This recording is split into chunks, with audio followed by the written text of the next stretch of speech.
Praise the Lord. Welcome to the episode 7 of today's promise. ఈరోజు ఈ వీడియోలో మనం దేని గురించి మాట్లాడుకోబోతున్నామంటే I can do all things through Christ who strengthens me. అంటే నన్ను బలపరచు క్రీస్తునందు నేను సమస్తము చేయగలను. మన జీవితంలో కొన్ని పోరాటాలు ఉంటాయి, మన జీవితంలో కొన్ని అడ్డంకులు ఉంటాయి.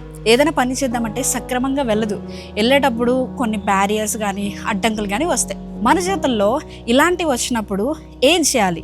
ఫస్ట్లీ దేవుడి మీద ఆధారపడాలి. మన లైఫ్లో చాలా రకాల ఫైటింగ్స్ అనేవి మన సోల్, మన స్పిరిట్ చేస్తూ ఉంటుంది, మన ఆత్మ యుద్ధాలు చేస్తూ ఉంటుంది. ఫర్ ఎగ్జాంపుల్ చెప్పాలంటే నువ్వు ఒక ఫాస్టింగ్లో ఉన్నావు అనుకుందాం. ఓకే, ఈ ఫాస్టింగ్లో ఉన్నప్పుడు నువ్వు ఫలానా ఫుడ్ తినకూడదు అనుకుంటావు. ఈ సాతాను ఏం చేస్తాడు తెలుసా? నీకు అలాంటి ఫుడ్ నీ దగ్గరకు వచ్చేలా చేస్తాడు. ఓకే, సో నువ్వేం చేస్తావు? ఓకే, నా ఫేవరెట్ ఫుడ్ కదా, తినేయాలనిపిస్తుంది అని నీ మైండ్లో ఫస్ట్ ఆలోచన చేస్తావు. నీ మైండ్ ఏం చెప్తుంది? తినేసేయచ్చు కదా అంటది. బట్ నువ్వు నో నో నో నో తినకూడదు, నేను ఫాస్టింగ్లో ఉన్నానని నీ స్పిరిట్ చెప్తుంది.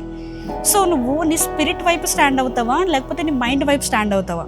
ఎందుకంటే దేవుని వాక్యం తెలియజేస్తుంది కదా, మన మైండ్ ఎప్పుడు కూడా మోసకరమైందంట, అది బహు వ్యాధి గలది. నువ్వు నీ మైండ్ వైపు స్టాండ్ అయి ఉంటావా లేకపోతే నీ స్పిరిట్ వైపు, నీ ఆత్మ వైపు స్టాండ్ అయి ఉంటావా? దీన్ని బట్టే నీ లైఫ్ వెళ్తూ ఉంటుంది.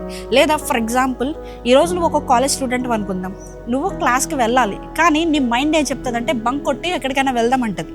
బట్ నీ స్పిరిట్ ఏం చెప్తుంది? అది తప్పు, ఇంట్లో మనం కాలేజ్ అని చెప్పినప్పుడు మనం కాలేజ్కే వెళ్ళాలి, బయటకు వెళ్ళకూడదు అని చెప్తుంది. ఇప్పుడు నువ్వు ఎవరి మాట వింటావు? ఆబ్వియస్లీ ఇందులో ఆనందాన్ని ఇచ్చేది ఏది అంటే టెంపరరీ హ్యాపీనెస్ మనకి ఈ బాడీ అంటే ఈ మైండ్ ఇస్తుంది.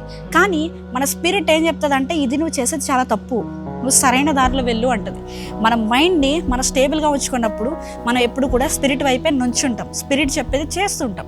సో నీ జీవితంలో నువ్వు ఎదుర్కోవాల్సిన పోరాటాలు ఏమైనా ఉంటే నేను ముందే చెప్తున్నా, you can do everything in this world through the Christ who strengthens you. నిన్ను బలపరిచే క్రీస్తునందు నువ్వు సమస్తం చేయగలవు. కాకపోతే నువ్వు ఎప్పుడైతే సరైన దారిలో సరైన మార్గంలో వెళ్తావో నీ దారి సరళం చేస్తాడు దేవుడు. నువ్వు ఎప్పుడైతే దేవుని నమ్మి దేవా నువ్వు నా పక్షాన్ని నుంచో నేను ఈ కార్యం చేయబోతున్నాను అని నువ్వు ఎప్పుడైతే ముందు స్టెప్ వెళ్తావో అప్పుడు నీ లైఫ్లో నువ్వు కొన్ని చేంజెస్ చూస్తావు. నీకు తెలియకుండానే నీ అడ్డంకులన్నీ తొలగిపోతూ ఉంటాయి.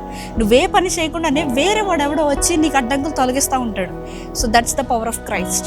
దేవుడి శక్తిని ఎప్పుడు తృణీకరించుకో. నీ జీవితంలో ఏదైనా ఎదుర్కొనే స్థితిలో నుంచి వెళ్తున్నావా లేకపోతే నీ జీవితంలో ఏదైనా ప్రాబ్లమ్స్ ఉన్నాయా? ఒకటి గుర్తుపెట్టుకో, Christ can do everything in your life.